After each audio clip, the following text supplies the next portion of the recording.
Picture this. You spend your entire life studying power.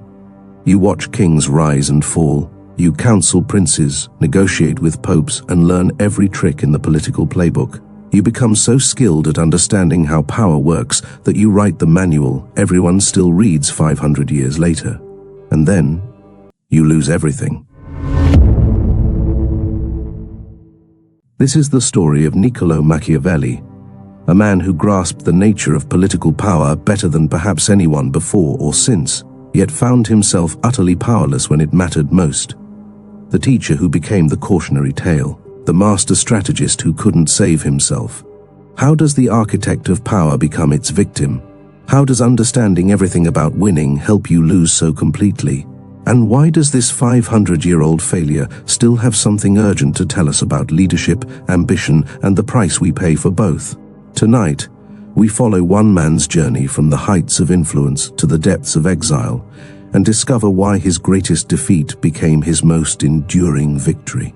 Florence in 1498 was like a poker game where everyone was cheating and the stakes were life or death. The city-state sat at the heart of Italy, surrounded by wolves. The Pope in Rome, the French king eyeing Italian riches, Spanish armies marching through the south. And right in the middle of this chaos, the Florentines were trying to run a republic. This was the world that shaped a 29-year-old civil servant named Niccolò Machiavelli. He wasn't born into power.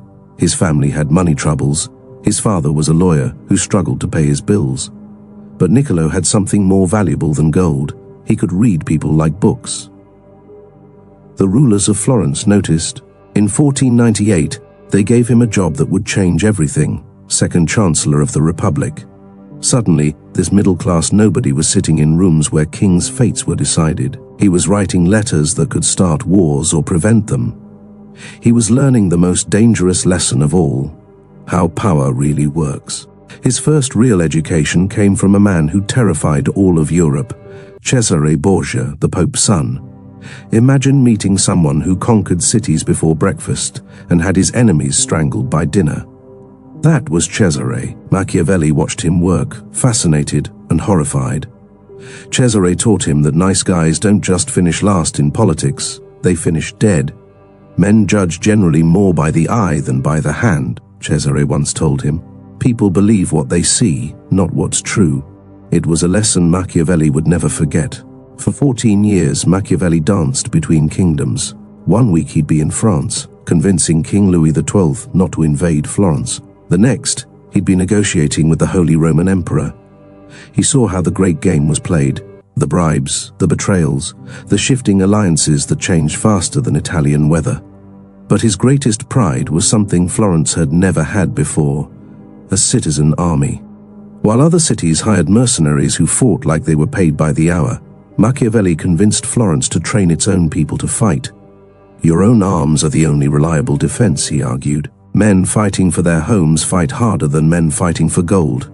He was building something new, a republic that could defend itself, that didn't have to bow to every foreign prince with a sharp sword and a greedy smile. For a brief, shining moment, it seemed like it might actually work. But in the game of Renaissance politics, the house always wins. And the house was about to call in its debts. By 1512, everything Machiavelli had built, everything he believed in, was about to crumble. The question wasn't whether Florence would fall, it was whether he would survive what came next. Sometimes history turns on a single battle. On August 29, 1512, at a place called Prato, everything Machiavelli had built came crashing down in a matter of hours. His citizen army, the one he'd believed would save Florence, scattered like leaves in a hurricane. The Spanish soldiers cut through them as if they were made of paper. In one terrible morning, Machiavelli learned that good intentions don't stop sharp steel. The news reached Florence like a death sentence. The Medici family was coming home, backed by the Pope's army and Spanish gold. After 18 years of Republican government, the city was about to bow to princes again. For Machiavelli, it was like watching your house burn down while you're still inside. Everything he'd worked for, the Republic, the citizen army, the dream of an independent Florence, was turning to ash. On November 7, 1512, he received a letter that changed everything. 4 simple words: your services are terminated. Just like that, 14 years of service meant nothing. The man who had negotiated with kings was now forbidden from setting foot in the government buildings where he once belonged. But this was only the beginning of his nightmare. The new government didn't just want him gone, they wanted him forgotten. They banned him from leaving Florentine territory. They froze his assets. They made sure everyone knew that friendship with Niccolò Machiavelli was a dangerous thing. Then came February 18th, 1513, a date burned into Machiavelli's memory forever. The knock on his door before dawn, the rough hands dragging him from his bed, his wife's terrified screams as they took him away, his crime. His name had appeared on a list found with some young conspirators who'd planned to kill the Medici. Probably just bad luck. Wrong place, wrong time, wrong piece of paper. But in the paranoid world of Renaissance politics, suspicion was guilt. They strung him up by his wrists, his arms twisted behind his back. 6 drops of the rope, they called it. 6 times they hoisted him up and let him fall, his shoulders screaming as the joints stretched to their breaking point. 6 times they asked him about plots he knew nothing about. "I have never said or done anything against the government," he gasped between drops. The irony was crushing. The man who understood power better than anyone was being destroyed by people who barely knew how to use it. In that cell, listening to the screams of other prisoners echoing off stone walls, Machiavelli faced a truth he'd spent his career avoiding. All his cleverness, all his diplomatic skills, all his understanding of how the game was played, none of it mattered when fortune turned her wheel. He would later write, "Fortune is the arbiter of half our actions, but she leaves the control of the other half to us." Lying on a prison floor, his body broken and his career destroyed, he was learning this lesson in the hardest way possible. But sometimes the greatest catastrophes hide the greatest opportunities. Sometimes you have to lose everything to discover what really matters. Sometimes falling from grace is the only way to find your true calling. The politician was finished, but the philosopher was about to be born. 7 miles outside Florence, at the end of a dusty road that led nowhere important, Machiavelli began the most important chapter of his life. This wasn't the palace he'd once dreamed of, just a small farm with a leaky roof and debts he couldn't pay. By day, he worked like any other farmer. He chopped wood until his back ached. He argued with peasants about grape harvests. He caught birds with his bare hands for dinner. The man who once dined with kings was now grateful for a meal of bread and olives. But when the sun went down, something magical happened. He would wash the dust from his hands, put on his best clothes, the same formal robes he'd worn to meet emperors, and step into another world entirely. "I enter the ancient courts of ancient men," he wrote to his friend Francesco Vettori. For 4 hours every night, he held conversations with the greatest minds in history. Caesar told him about conquering Gaul. Cicero shared the secrets of Roman politics. Thucydides whispered about the rise and fall of Athens. In that tiny room, surrounded by borrowed books and flickering shadows, Machiavelli was having the education of a lifetime, not from teachers, but from the dead. Not from theory, but from the hard-won wisdom of leaders who had actually ruled and lost, conquered and been conquered. And then, sometime in 1513, he began to write something that would outlive them all. The Prince, a book that was part letter, part confession, part instruction manual for power. But this wasn't the dry political theory you might expect. This was the raw truth, written in blood and tears. Every page was a lesson learned the hard way. When he wrote about the danger of being hated, he remembered his own fall from grace. When he warned about trusting mercenaries, he saw again the citizen soldiers fleeing at Prato. When he described the cruelty sometimes necessary for survival, he thought of Cesare Borgia's cold smile. These weren't abstract ideas. They were survival lessons written by a man who hadn't survived, advice on winning from someone who had lost everything. That's what made them so powerful and so dangerous. He was writing for Lorenzo de' Medici, the young prince who now ruled Florence. Maybe, just maybe, if he impressed the Medici family with his insights, they would let him back into the game. Maybe this book would be his ticket home. But even as he hoped for political redemption, something deeper was happening.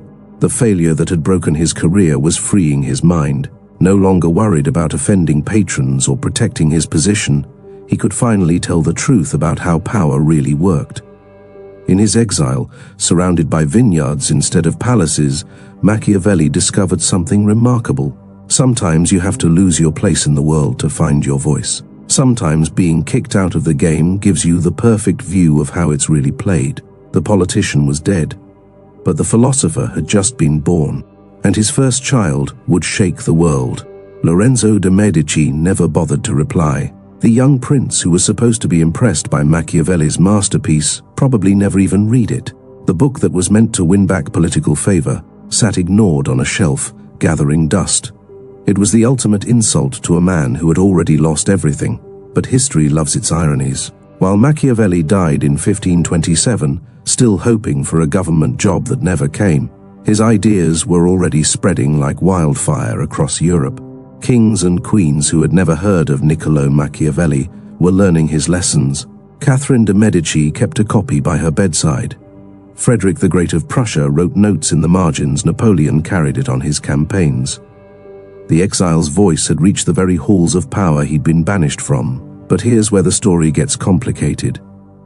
Somewhere along the way, Machiavelli's name became a curse word. Machiavellian, meaning sneaky, ruthless, willing to do anything for power. The man who had tried to save his republic was branded as evil incarnate.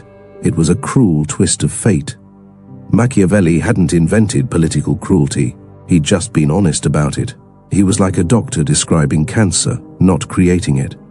But people preferred to shoot the messenger rather than face the uncomfortable truth about how their world really worked. The real Machiavelli was far more complex than his reputation suggested. Yes, he wrote that sometimes leaders must be ruthless to survive. But he also wrote that the best leaders earn their people's love through good government. He said, a prince should keep his word whenever possible, and break it only when keeping it would destroy the state. He wasn't teaching how to be evil.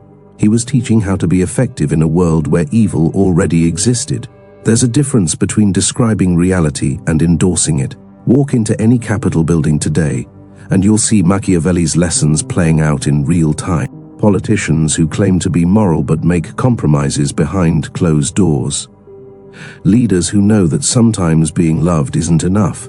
Sometimes you need to be feared. The careful balance between idealism and pragmatism that every leader faces. The questions Machiavelli asked haven't gone away. Can a truly good person also be an effective leader?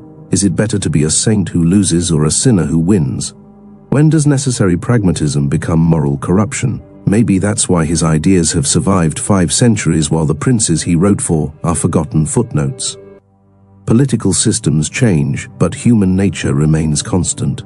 The struggles between power and morality, between idealism and reality, between what we want leaders to be and what they sometimes must be, these are eternal. In the end, Machiavelli's greatest insight wasn't about politics at all, it was about truth. He understood that progress begins with honest diagnosis, even when the diagnosis is uncomfortable. You can't solve problems by pretending they don't exist. The man who thought he had failed completely had achieved something far greater than political office. He had created a mirror that forces us to look honestly at power, at leadership, and at ourselves. Sometimes the mirror shows us things we'd rather not see. But that's exactly why we need to keep looking. We began with a question that haunted us.